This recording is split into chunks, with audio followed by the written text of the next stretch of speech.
So moving forward, they've picked up the 3 points. That's great, but the season is not over yet and they are still in the relegation zone. When we compare their remaining fixtures to that of Burnley and Leeds, what does this picture look like to you, Leanne? I mean, it's changing like the wind. My predictions were Burnley, Watford and Norwich at the beginning of the season, and it kind of changes. And I think there's no, us West Ham and teams like that and Leeds throughout the years that have gone down. No club is too big to go down, are they? But these fixtures, I mean, Andy mentioned it before, you were fancying Leeds, weren't you? Yeah.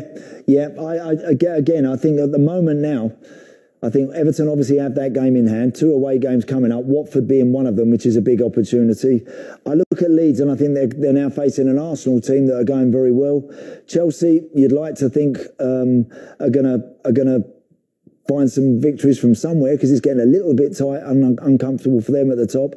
So there's so much still to happen, Seema, but I think right now, I think Jesse Marsh and the Leeds boys, particularly, they've lost a couple of key players over the weekend. Yeah. I think... You did the comms, didn't you? I did the comms yesterday. I was there yesterday, and I think that whilst they were brave against City, they were well beaten. It could have been like 7-2, that game. And their goal difference is not going to help them now, definitely. The goal difference is something that goes against them massively. And whilst they were honest and committed yesterday, they were short, and particularly up front.